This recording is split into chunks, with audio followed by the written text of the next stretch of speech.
전환길의 황당한 주장 하나하나 반박해드립니다. 역사 강사가 갑자기 정치 해설가로 나서더니 황당한 주장들을 쏟아내고 있습니다. 하나하나 논리적으로 반박해드리겠습니다. 1.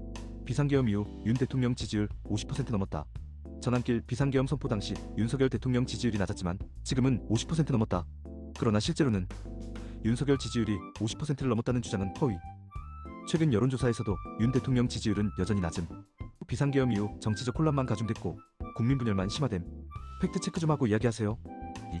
내란죄가 될 수 없다. 전환길 역사적으로 대통령이 내란을 일으킨 적은 없다. 그러나 사실은 역사적으로 없었으면 대통령의 내란죄 행위가 내란죄가 안 되는 것입니까? 역사적으로 없었던 이유는 현직 대통령 지위에서 내란 행위를 한 적이 없었기 때문일 뿐. 이번 사건에서는 윤 대통령이 국회에 무장병력을 투입했다는 증언이 나왔음. 국헌 문란 혐의로 탄핵을 심판하는 것은 헌법에 명시된 절차임. 군 투입까지 했는데도 내란이 아니라고요? 법대로 심판받아야 합니다. 3.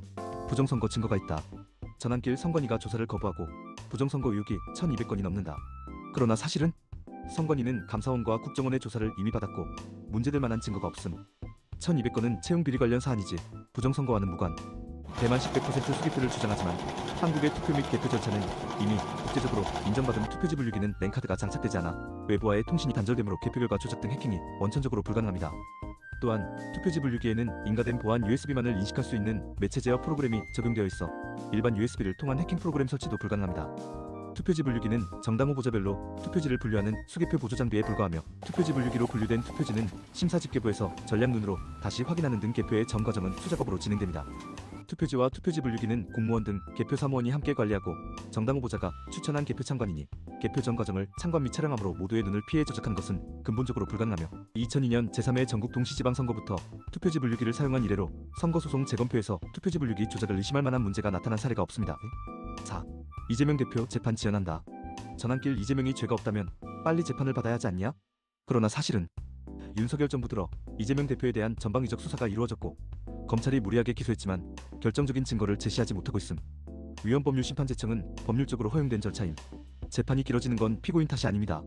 검찰이 확실한 증거를 못 내고 있기 때문이죠. 5. 윤석열은 부정선거를 밝혀내려 한다. 전환길 윤석열 대통령이 당선됐는데도 부정선거를 문제 삼는 건 진정성이 있다는 뜻. 그러나 사실은 윤석열이 당선된 선거조차 부정선거라고 주장하면 자기 선거도 불법이었다는 건가요? 본인이 당선되고 나서 갑자기 부정선거 의혹을 제기하는 건 앞뒤가 맞지 않음.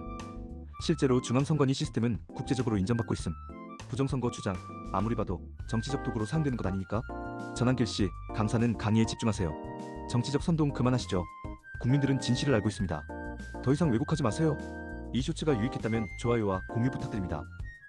영상이 도움되셨다면 구독과 좋아요